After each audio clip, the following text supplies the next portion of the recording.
22nd of April 2025, India saw a national security crisis. And this crisis emanated when, in an unprecedented manner, Pakistani terrorists entered Pahalgam and killed 28 Indian nationals along with a foreign national as well. And 17 people got injured. The brutality of the attack was such that we were left reeling and thinking what went wrong. Much has happened in 2 days alone. We have suspended the Indus Waters Treaty and we have also cancelled the visa for all Pakistani nationals staying in India. And I think a lot more has to come. And to discuss why we encountered this kind of a national security crisis at a time when the geopolitical flux is extremely uncertain and we are facing a three-front destabilization, I have with me General Raj Shukla, who is a former army commander and also a member of the UPSC. Very warm welcome to you, sir. Thank you for taking out the time. And let's start with the most obvious thing. Why weren't we prepared? So thank you, Swasti, for getting me here. See, I want to say one thing on this preparedness bit. What has happened is, this terror attack has been cowardly, heart-wrenching. It has also been a new low in terms of the religious targeting. So even by the lowly standards of terror, this is a new low. This point about preparedness, I wish to answer it like this. See, without you even asking, I know that environment well. Already there would be, measures would be taken to trace the whole geometry of this infiltration. Ki, bhai, where did they come from? What point they crossed the LC? How far back? What were the reception areas? What was the financial nexus? OGW network? What happened along the ridges of that meadow, Kishtwar ridges, and all that stuff would already be happening. And the deficits would be identified and the grid would be corrected and strengthened. But, I have commanded a division there. I can tell you that it is extremely difficult, 365, 24/7, to keep up vigilance levels. It's a command challenge along the LC, infiltration routes, very difficult terrain. So I will not, subscribe to this, that it is an intelligence command failure, but that's not the point at this. It's a common refrain that, he will make so many attempts and he has to just get one right.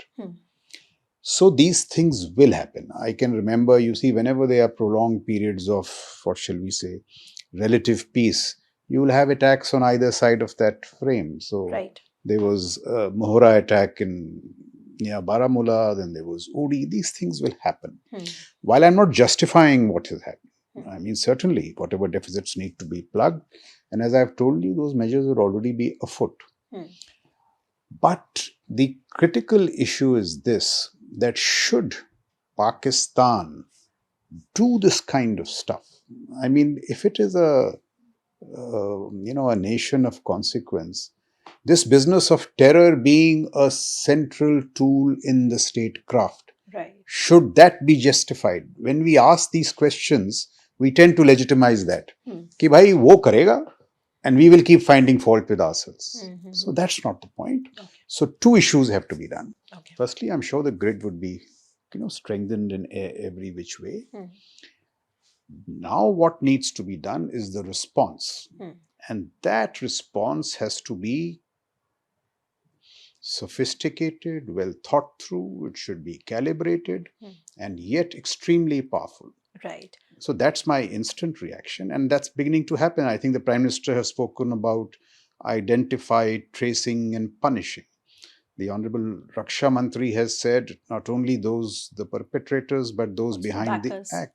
So, let me say it up front. This time, we'll have to take it right to Asim Munir, who is the architect in chief of this heinous crime.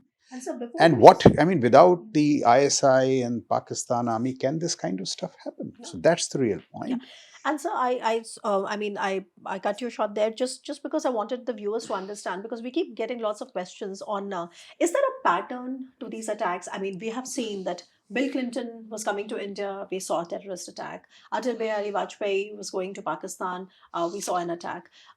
Right now, JD Vance came to India, we saw an attack. So I mean, the most obvious thing is that this is Pakistan's existential sine qua non, right? I mean, this is why Pakistan, the state of Pakistan exists, because the entire rationale is Kashmir being the jugular vein, etc. So this is also, what are your thoughts on this, there being a pattern? And if there is a pattern, then the objective of the pattern is what? To internationalize it, or to basically show the international community that India's narrative of Kashmir being peaceful, Kashmir being an integral part of India, etc., to challenge those, or is there something more to that? So, see, that's the whole point. Is the central purpose of the state of Pakistan just to create terror? I mean, is that the lofty purpose? Mm-hmm. कि भाई economic prosperity से कोई ताल्लुक नहीं. People are talking of, getting technology. And you go to the Middle East today, you go to Saudi Arabia and Abu Dhabi and all, they are talking of a new modernizing strategic discourse, Islamic world. Yeah, They are UAE, talking Saudi of Arabia, of course. पहले भी non-oil growth, renewables, of a energy revolution to power the broader AI revolution. और यहाँ ये हाल है पाकिस्तान का. So the purpose, I'll tell you, is what? It is a failing state on a fissiparous role. भाई आप टूटे जा रहे हैं. बलूचिस्तान में क्या हो रहा है देखिए, खैबर पख्तूनवा में देखिए क्या हो रहा है, टीटीपी को देखिए क्या हो रहा है. And it is running out of any productive ideas. And there is a reason, because the politics is in a time warp. Yeah. There is no politics running. Your most popular politician, usko aapne andar kar rakha hai. And no, this is a serious point. So what happens, the sole arbiter of power is a malignant military. Yeah. And therefore, whenever you are in crisis or whenever you want to distract, you pull out the most rusted arrow from your decaying quiver of statecraft. ये आपने तीर निकाला, वही सड़ा हुआ terror. Now the point is this. ये business of was it timed and all. I mean, if it is timed with J.D. Vance's visit, the Pakistan strategic establishment hasn't read Trump 2.0 right. It is a gross misreading, in fact, a grievous miscalculation. What has it done? Far from turning the spotlight on the issue of Kashmir, it has turned the spotlight back on Pakistan as a pariah terror state. Right. तो ना सोच है ना statecraft है. We can come to the military mechanics. I see just no wisdom behind it. And if that speech of Asim Munir was the dog whistle for this, which it appears to be, is this what army chiefs are supposed to do? Really? इस किस्म के army chiefs हैं आपके. And now there will be consequences. There will be consequences, and those consequences will be brutal. But sir, if we can just elaborate a little bit on this particular aspect about Pakistan being the failing state that it is, the pariah failing state, a toxic state which is thriving on perpetrating terrorist attack on its neighbors. That's what Pakistan is all about. I mean, I just want to understand from you, because there is a perception in India, which I know where this comes from. It is the most natural response, which is, the more unstable the Pakistan, the better for India, because Pakistan is going to be then involved with what is happening in Balochistan, which is what is happening in TTP, in Khyber Pakhtunkhwa, etc. And then it will be easier for India. Okay. But what we see is that right now, Pakistan, as you rightly mentioned, I mean, all parameters are working against it, right? Everything is going wrong for Pakistan, as wrong as it could get. And still, it had the capabilities to perpetrate this audacious attack on India. It is Took not. us completely by surprise. It is lowly. I mean, it is heinous. It's heinous. But the sheer audacity of, how dare they do something like that against India? Common Indians are just is seething with anger. I mean, I myself feel, I'm sure we all share this sentiment here. So you have the state which is failing, or you have a state which is internally unstable, and contrary to the common theory, which is that, okay, it should be internally, so to say, involved or internally preoccupied, it still has the capability to do something like that to us. So, how then should we understand this stable, unstable, badly stable, less stable? I mean, how do we actually understand this problem within Pakistan? Because the end state could be that it completely disrupts, the state completely fails, and then it has 170 nuclear weapons as well. So the problem just seems to get worse and worse and worse as we get deeper into it.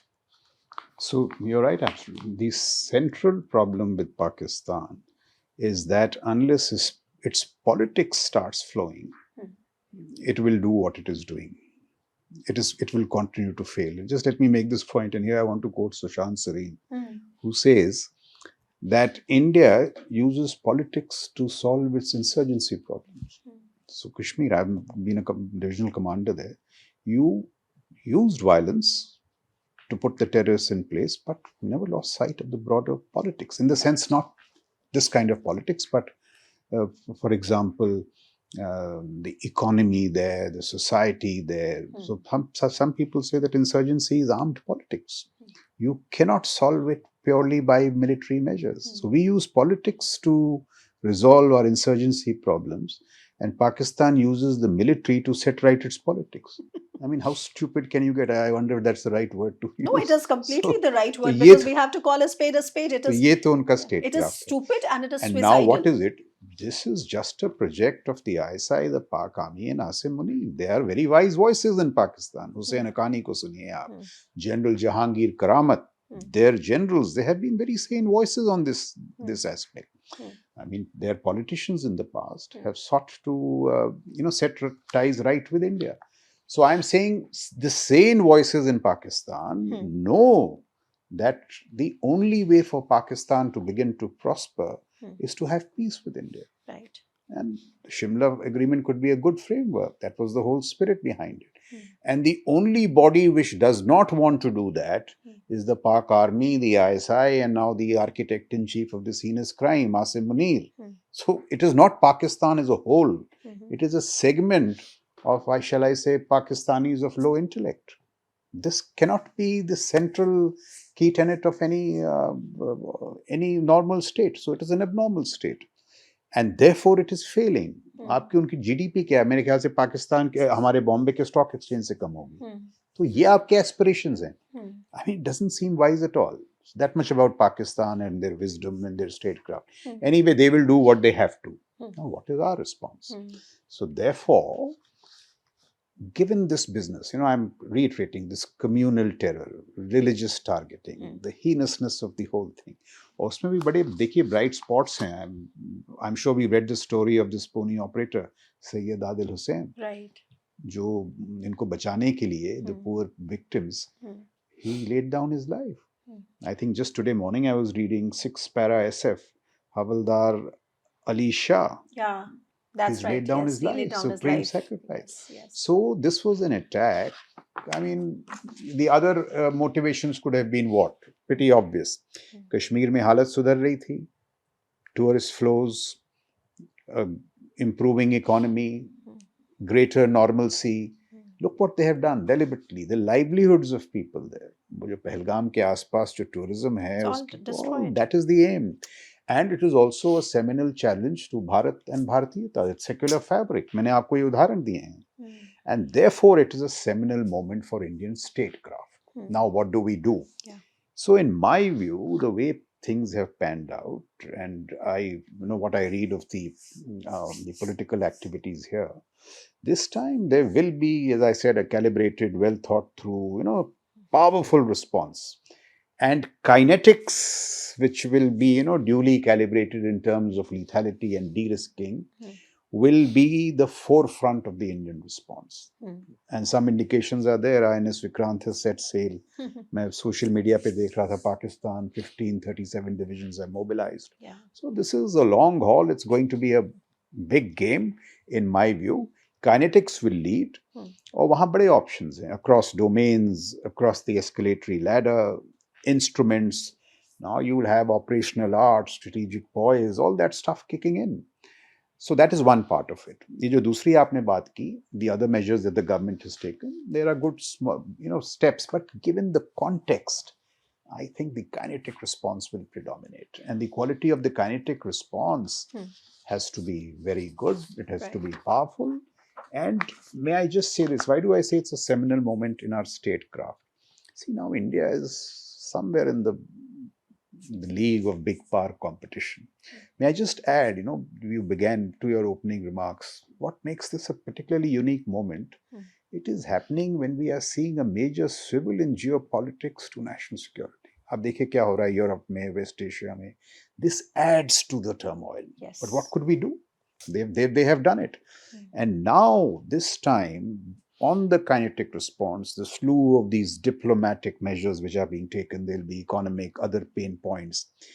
Should we enlarge the swath further and focus on isolating the ISI, the Pak Army, and General Asim Munir? I think that is the challenge before us. Can we get our act together to do this? We should take it to international forums. Bhai, agar yahi karna hai, if legitimate armies start doing this, and you somehow sanctify it, I mean, how will the international system operate? And I think this will find resonance in the international system, given the current mood. Right. So in that sense, I say it is a grievous miscalculation. It is a reverse on our part, a temporary reverse, but should we use this opportunity to finish this business once and for all? देखिए, एक चीज इनको पहुंचानी है कि आपके जो पाकिस्तान की जो स्टेट ऑफ माइंड, कुछ लोगों के स्टेट ऑफ माइंड में है, that terror is a tool of statecraft. This can be put to an end. Now, it's not going to be easy. It will require, the military, a lot of agile statecraft, diplomacy, but it does, a thought comes to my mind that this time Pakistan may have grievously miscalculated in doing what they did. And there is an opportunity here if we have to take it through. So, but before I come to that, I mean, currently there are steps that the government has taken, right? And of course, our response is going to be a combination of kinetic and non-kinetic means. You have thrown a lot of light on that. But just sort of assessing and trying to understand the relevance of the measures that we have taken right away. So I think one of the most important thing is that for the first ever time, the Indus Waters Treaty has been suspended. Not completely abrogated, but suspended. And this Indus Waters Treaty came into existence in 1960, and it has never been suspended, despite all the tensions that we had with Pakistan after that. A lot of people would argue that Indus Waters Treaty has been unfair from the very beginning. We just showed our large-heartedness to Pakistan, and Pakistan has always exploited that. Okay, but right now we have suspended it. General Shukla, just help me understand, even though we have suspended it, but because we are upper riparian, compared to Pakistan, and unless and until we build dams on those rivers, on those tributaries, basically, how do we control the flow of water? And if not, then how does it really impact Pakistan? So you have so much of this discussion going around, which is that Pakistan is going to die out of hunger because there won't be water to irrigate their fields. But how much of that is realistic and how much of that is symbolic? So see, I'm not an expert in the Indus Water Treaty, but the point is this: I'm sure the government has thought through some of these measures before taking it. Yeah. And secondly, I'm told the whole day today, the MEA was in dialogue with the ministry which looks after water to get this nitty-gritty right. Right. And I mean, it may not end up in strangulating the Pakistanis, but in the escalatory ladder of deterrence, it's a smart step. It's a good step. But Pakistan has to realize this: ki bhai, you keep enjoying all the, as you said, the fruits of our magnanimity and keep striking us back. Ye kab tak chalega? So see, the whole thing is, have they left us with any option? Yeah. Bhai, or somebody said this ki how long ki bhai zulm aap kare aur sharmaye hum jaye. Zulm to aap kar rahe hain bhai sahab. So we have to respond, and this is just one tool. But I want to make one more point. While I spoke of the military stuff, the primary issue is what? Deterrence restoration.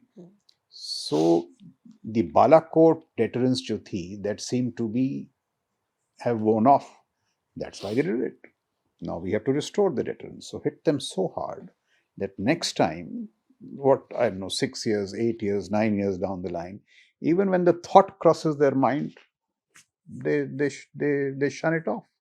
That is, now this deterrence restoration is going to be a challenge. It is, in my view, going to be a long haul. It is going to be a grueling, hard grind. It may be bloody business. Because after all, even he's going to react. Yeah. So I do see something like Parakram rolling out. So my sense is this, that because India means business this time, it has What to. would you do if you were today in charge of this situation, sir? See that. Yeah, you have enough experience. No, I have enough experience, but I I wouldn't like to speculate on that. Yes. Because see what happens with that, it puts pressures on people who are currently there. But I have told you, let me elaborate. So I have said there are options across domains. See, the Indian military is a big, powerful military. Naval domain, air domain, land domain, various instruments from strategic force to precision strikes. Right. You can hot up the LAC, you can, do strikes, otherwise shallow strikes. So much so you can do. You have the option of doing all three, doing only one out of the three. There will be strategic surprise, tactical surprise. So it's going to be a interesting game, a long haul. But what we should the fear of escalation must be across, and I'm telling you, it will be there. They have done it, but their fear of escalation will be in the Paki mind, and we have to retain what is called escalatory dominance. Now, that is a fine art of how to do it, which there are enough people who are currently in office who have the wisdom of doing it. So just before I take this conversation forward, let's just spend a few minutes on analyzing Pakistan as also a nuclear weapon state, because it kind of complicates things for us, right? And we have a nuclear doctrine which is no first use. There is a lot of discussion on whether we should try and revise it and make it a little more proactive, but that's a different thing. But when you are handling a country which is whenever it has a moment of existential crisis, the best thing that comes to their minds and their toxic minds is to basically attack us. So, and then they are also 170 nuclear weapons with them. How does that complicate the situation? So, how far are you going to sort of scare the Pakistanis so that they don't trigger something which is unthinkable? Because end of the day, these guys are consumed by hatred. They may do all that, but they are rational enough to not use nuclear weapons. See, that is a scare they have tried to put in the Indian mind. I am pretty confident that they are not going to use them too easily. And if they have nuclear weapons, so do we have nuclear weapons. Right.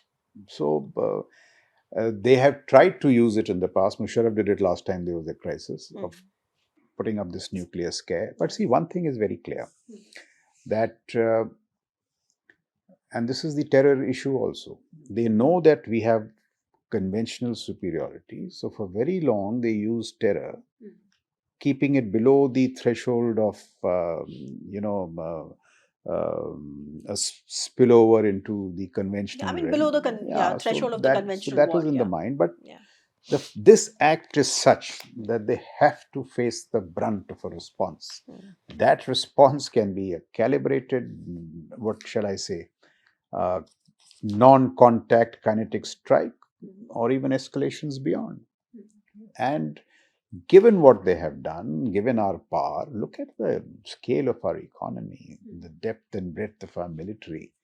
If there is one entity which will be scared, it is the Pakistani state.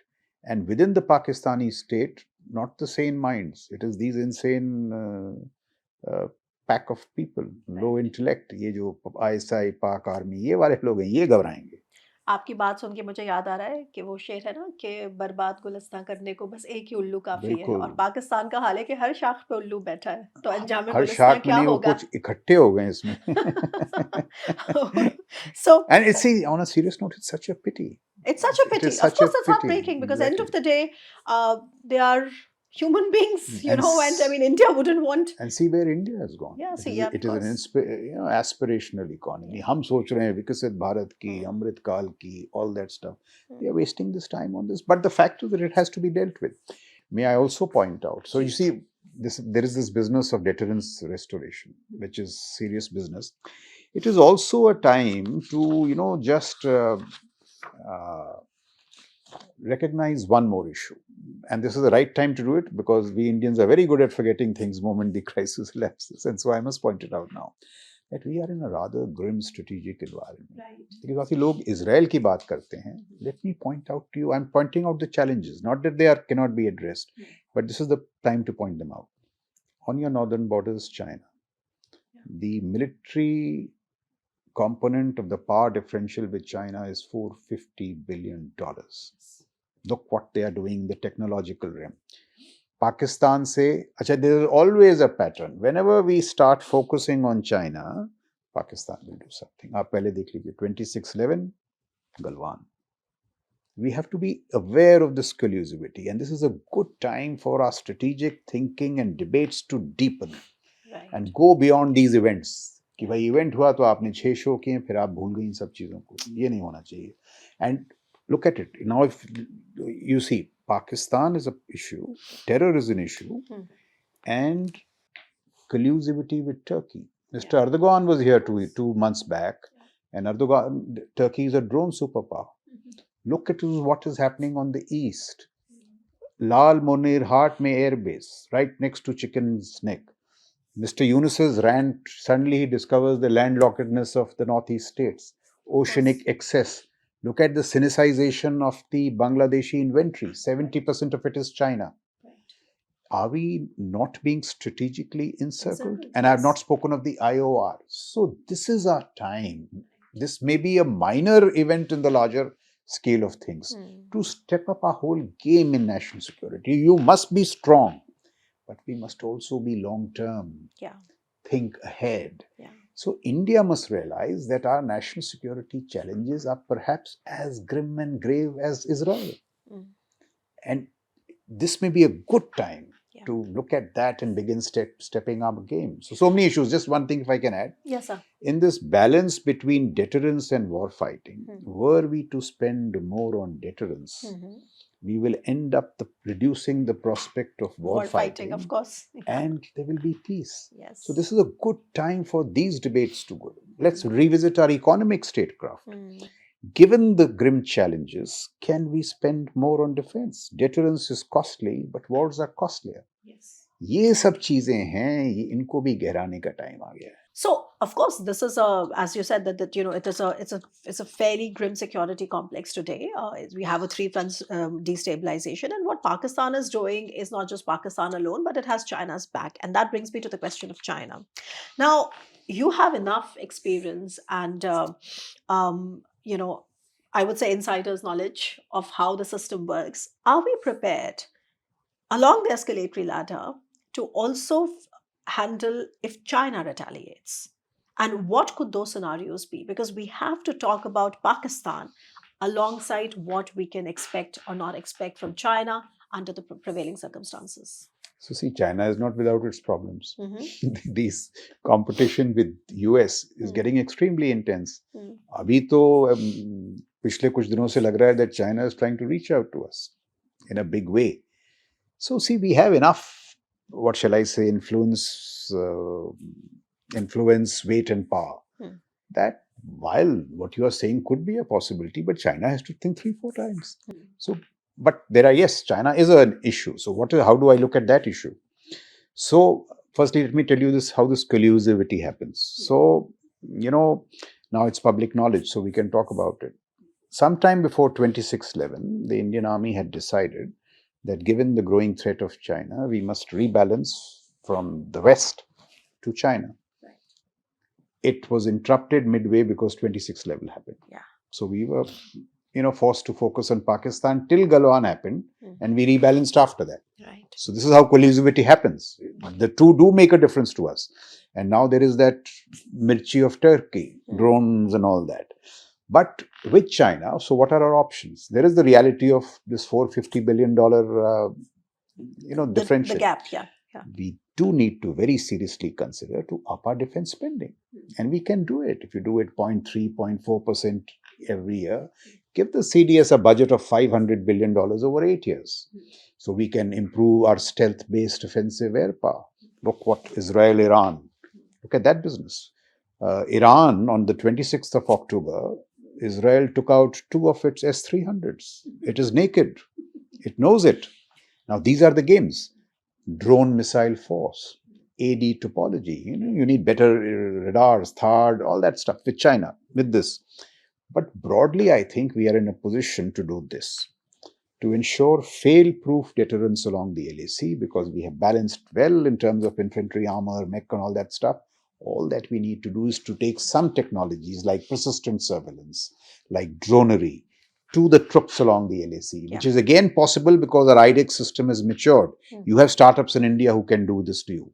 Once you have fail-proof deterrence, the larger challenge with China, we need what I would call detente, which is not peace, but time to build our capacities. So that could be a strategy against China, but we must realize that China also has its problems. So, I mean, I'm not, while there are these challenges, they can be met with agile statecraft, a forward-looking kind of issue. But you see, there are problems. Let's not undermine the problems. There are challenges of supply chain statecraft if these conflicts get long. There is this whole issue of a military-industrial complex. Atmanirbharta in defense has begun, but it is a huge haul. So we need to now start taking an integrated look at national security. And let me make this point. In my view, national security is synonymous with economic prosperity. How about that? So ye jo, ideation, action, a whole lot of stuff has to change. Right. So you did mention that this is also a time of opportunity, because every crisis is also an opportunity. So there is a silver lining therein. When it comes to revamping, I mean, I'm sure there are certain challenges that you can explain a little better.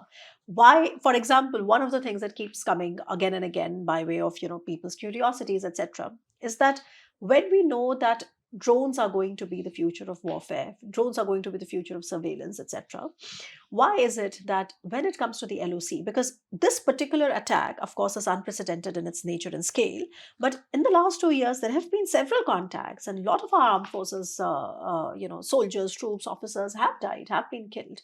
So, what are the technical challenges in manning the LOC by drones, thousands and thousands of drones? See, the line of control, let me tell you one thing, that each battalion there devises its own ways of upping technology. So it's not that, see, along the fence, there will be ISR, there will be HHTIs, they will have their own drones. It's not that it's non-existent. Right. And a whole lot of other technologies, UGS, this, that, and the other. The fence has become technologically enabled, but it's a cat and mouse game. So some 2-3 guys getting through should be stopped, but it always doesn't happen. So it's not that technology is absent. But see, dronery in Ukraine has emerged as a separate science, a separate arm. 80% of Russian casualties in men and equipment have come not from the infantry, not from the armor, not from artillery. I have to eat humble pie. Yes. But from drones. Yes. Now that kind of stuff, swarming million drones, and they are connected issues. Dronery will not operate without Starlinks, satellite presence in the LEO orbit, because positioning and communications comes from there. Now the Ukrainians did it because they were in severe trouble. We are doing it, but not at the pace. So more than this, what we need is a cultural transition. Correct. Innovation तभी होगा जब deregulation होगा. So ये Ministry of Defense में ये जो L1 and all that stuff, it is dated. Achha, let me tell you very interestingly. Trump has signed an executive order 3 weeks back against all this stuff. He says the bureaucrats there will be trained in acting, not putting obstacles. You please read that. They will be trained, their CRs in the future will be written how they act with speed. This is all cultural. So that's why I'm saying this whole national security dynamic has to go into everybody. Without these cultural transitions, we lack in speed and scale. So pointed answer to your question, it should have happened as of yesterday, but it hasn't happened. takes time because of these things. Yeah. All No, these things have to go. I remember, I mean, when you were here for the discussion on theaterization, of course, you made that point again and again Okay. that it is not just about this one reform here. You have to Yes. basically overhaul the way you think. You have to Yes. also understand that Yes. innovation is a break from past. So you Yes. have to put the entire I must, country together pull for out for that. your viewers a Yeah. statement that the Prime Minister made. For of those of you interested in national security, please read a speech which is on the PM's website that he gave to the combined commanders in 2014 aboard Vikramaditya. You know what he said? He said, we've had a lot of leaders with valor, this and that.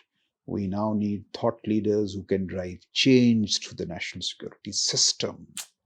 That change to the national security system is not easy. We all know. Not easy. America ka ye haal ho gaya because they couldn't change, and look how the Chinese have changed. So let me just give you two examples. I have not given it already. Look at technology. What a challenge it is, the military-industrial complex. China's civil military capacities, civil manufacturing capacities, not military, civil manufacturing, 2002 are half of those of the Chinese. By 2022, they become twice. In consequence, Chinese military-industrial complex today is 5 to 6 times more efficient than the USA. So unless our larger manufacturing capacities improve, military capacities Cannot improve. improve, yes. Yeah. One more metric. Look at emerging technologies. These are the future. Now, that's what we must focus on. Artificial intelligence, quantum, blockchain, ye sab. 2003 to 2007. America is the sole superpower. They lead in 60 out of 65 technologies.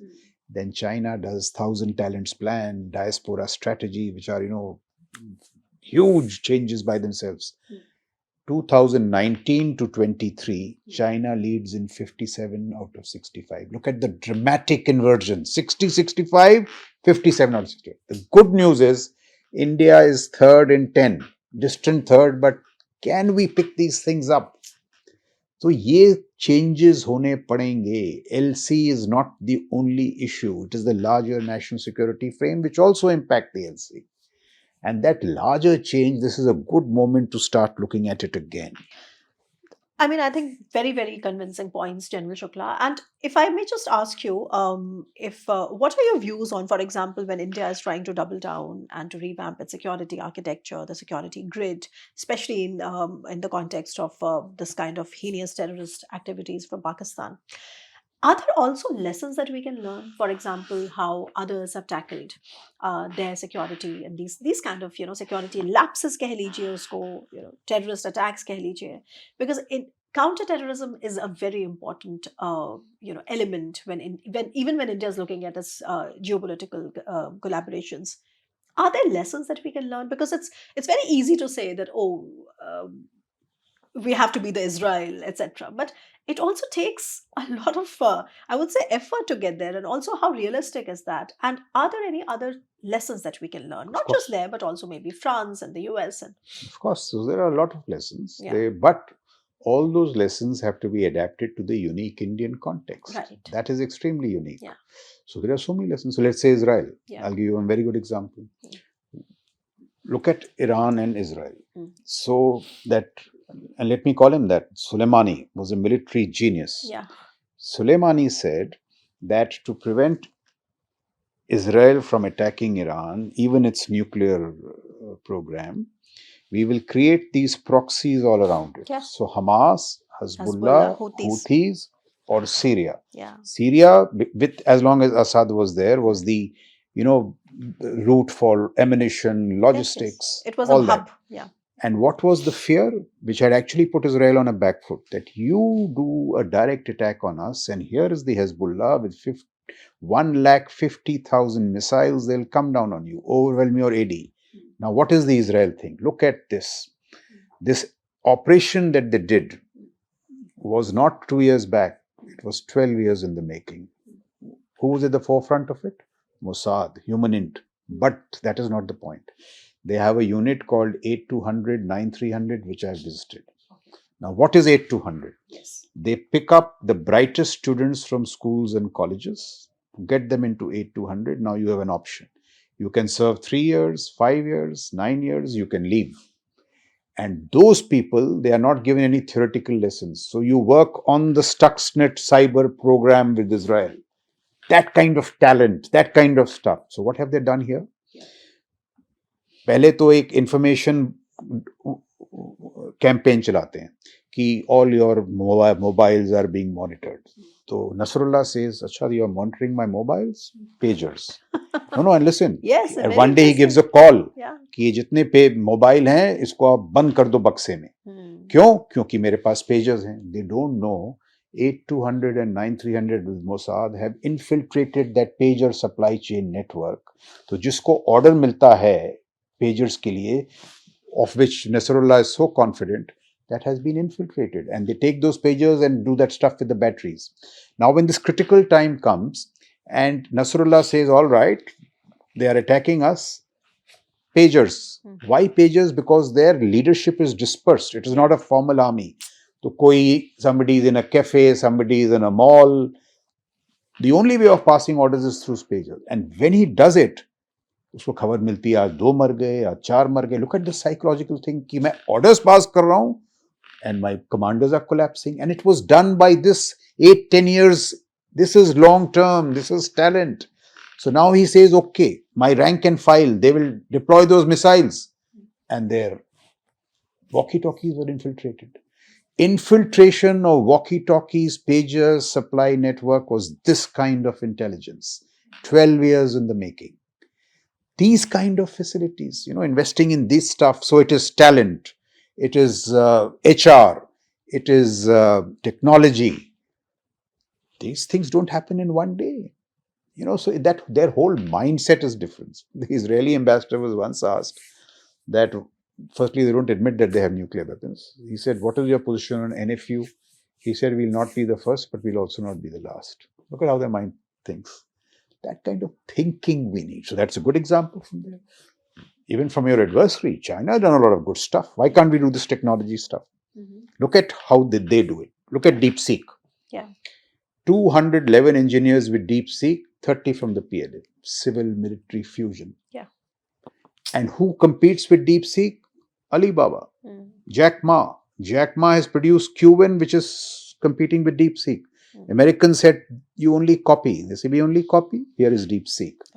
And research of DeepSeek complementing business and commerce of Alibaba. So there are so many examples. I know of Indian startups who are of this kind, but hamari jo, this bureaucratic problems, orders.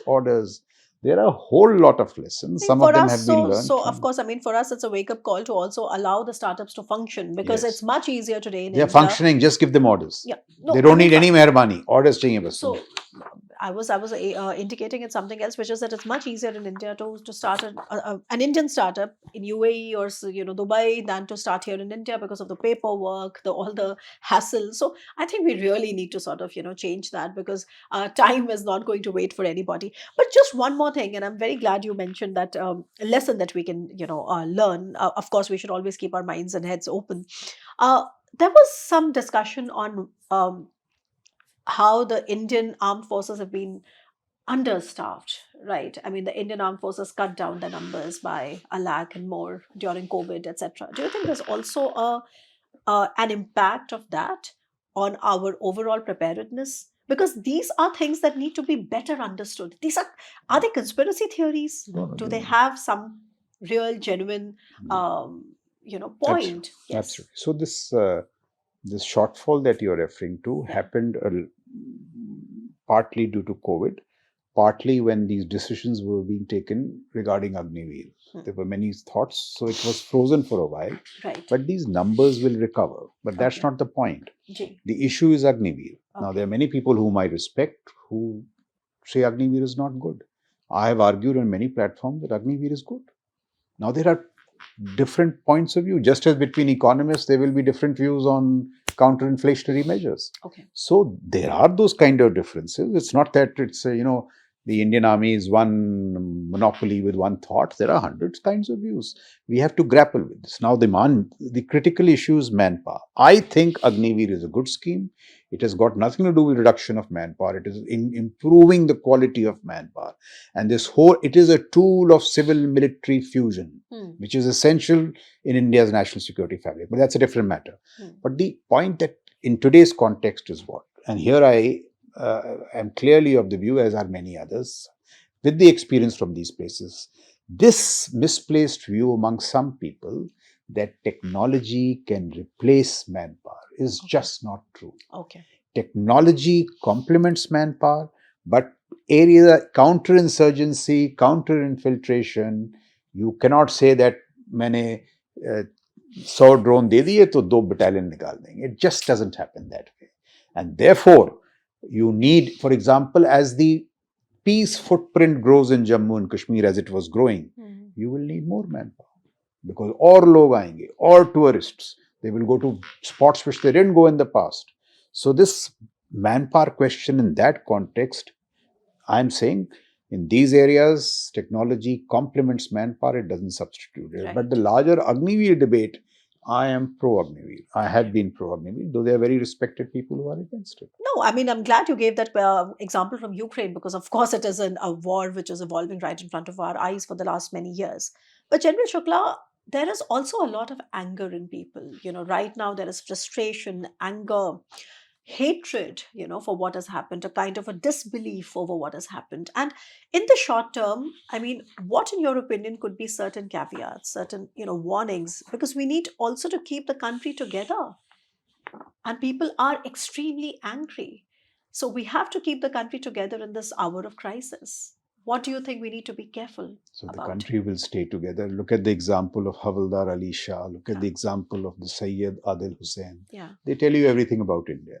So I think that should be the signal. The country has to remain together. Our secular fabric is, the best example perhaps in the world. That's really not my bother. But this issue about this pain and anguish, it is understandable. Yeah. There is deep pain. You see the videos of the naval officer's wife and all that. There is deep pain and anguish. But when it comes to our strategic responses, we will have to distance them from these emotions. They have to be cold-blooded. Of course. They have to be cold. And I'm sure people want to see that response, yes. So I'm saying that the pain and anguish of Pahalgam must not dissipate in anger, but we must convert them into pathways. What pathways? One pathway is to say that this noose around the Pak military will be tightened. We will take it to its logical conclusion. Right. And the second is not to lose sight of our big advantage. The big advantage is the Indian torrent of productivity and purpose. We have so many arrows in our quiver. उनके पास तो एक ही है वो terror वाला, बार-बार उसको निकाल देते हैं. जी. They must take out Imran Khan from jail, let the politics flow. Pakistan की किस्मत बदलेगी. Look at Balochistan. I just want to point out to Asim Munir's wisdom. Yeah. He says 1,500 terrorists in Balochistan. You are demeaning that place. Balochistan is bigger than Punjab, Sindh, Khyber Pakhtunkhwa put together, and this is the Chief of Army Staff speaking. भाई बलूचिस्तान की कहानी तो सदियों पुरानी है. आप तो 1947 में पैदा हुए. अरे there has to be some humility when you address these issues. And if this is their worldview, God bless them. And I think they have acted out of a malignant army, has acted with complete lack of wisdom. They'll pay the price. Well, I agree, because revenge is certainly a dish which is best served cold. Yep. And whatever has to happen will come at a time when we choose, and at a place that we choose, right? Yes. It is not going to come because we are angry. Of course, that's not the way to look at it. But General Shukla, you may have also noticed that Pakistan has also retaliated, right? So Pakistan has said that, fine, you give us the suspension of Indo-Waters Treaty, we suspend and freeze the Shimla agreement. How seriously should we take this? I know I'm not a diplomat, but in the day-to-day stuff, they have never respected Shimla agreement. When have they ever respected it? Yeah. So it was anyway dead. Semantics. Yeah. Semantics. Yeah. Right. So that dead corpse, it's withered further. I don't know. I'm not a diplomat, but I don't think that is the central point remains. Yeah. They have to be hit back. जो इन्होंने किया है, this can't go unpunished. और बिल्कुल they will do it. And let me also say, in the military domain, they will also respond. So I said, it is a long, hard grind from here. It's going to be, and so we will also have to demonstrate resilience. There will be pain Consistency, points. resilience, Yes. a unity in our vision and a Yes. sense But of this is the purpose. price that great nations have to pay. Nothing is easy. Nothing is easy. So, well, on that note, we do understand that even though this is a moment of national security crisis, there is a lot of anger, pain, anguish in people. But in the minds of those that put together our national security apparatus, I think this vision is very clear that Pakistan will have to pay a price, and we will all see when that happens. And that is also what our people want, don't they? That's certainly what our people want. So on that note, let me thank you once again for Thank taking you. the time out, Thank you, Swasti. and thank you for watching the Worldview with Swasti.